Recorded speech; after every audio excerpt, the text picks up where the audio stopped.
Welcome to Selfie Torah. Happy Rosh Chodesh Adar, the Jewish month of Adar, the month of Purim, the month of happiness and joy. Well, I wasn't feeling that today when I spent 5 hours waiting in a waiting room.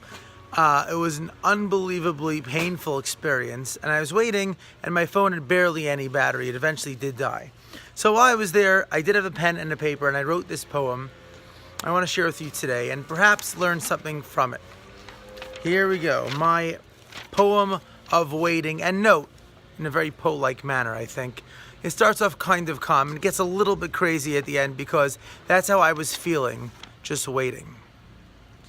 It describes a lot of how I really can't sit still. Sketch, scribble, tap, tap, scratch. Flip the pen, sometimes catch. Humming songs, email writing, cracking knuckles, and nail biting. Snap my fingers, drum a beat. Shift a little in my seat, blink a lot, snort or cough, slip my glasses on and off, unlock phone, check WhatsApp, munch and chew the pen cap. Check reflection in the mirror, start to play with fidget spinner. Chewing gum and spitting seeds, updating my Twitter feed. Take a drink, then switch places, look around, stare at faces. Sipping from an empty mug, pacing on the worn out rug. Click the pen incessantly, maybe write some poetry. Not done yet. Stifle a yawn with my hand, accidentally shoot a rubber band. Sorry, ma'am. Get up, sit down, and then repeat. Slip my shoes off my feet. Wiggle toes, stretch real tall. That feels good. Bang my head against the wall, and I literally was banging my head against the wall by the end of this experience. Start to shake, blurry vision, curl into fetal position. Why is it that we have such a hard time just sitting still, just waiting? And it's an incredible thought because this week, Torah portion, we learn about the Mishkan, the place where Jews would go to pray, our holy temple in the desert.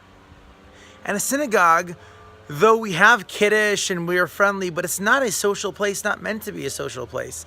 It's a place where we sit, we're with God, we're alone with our thoughts.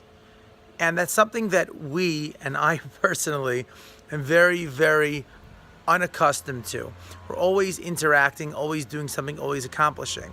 Actually, this 5-hour wait in the waiting room without my phone for most of the time taught me a little bit about myself.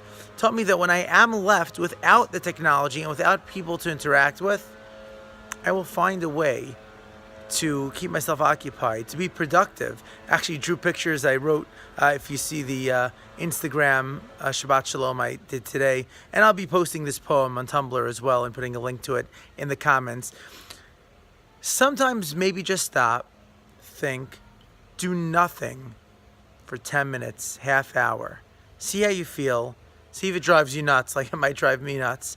But take the opportunity, and Shabbat is actually a really good chance to try that. So I challenge you all, and I'd like you to comment underneath how it went. Take a half hour of your time this Shabbat and just sit with no one around, no books, no people. Just think, see how you do. From my very tense, but hopefully going to get better, trampoline in Las Vegas, having a Gila Shabbat.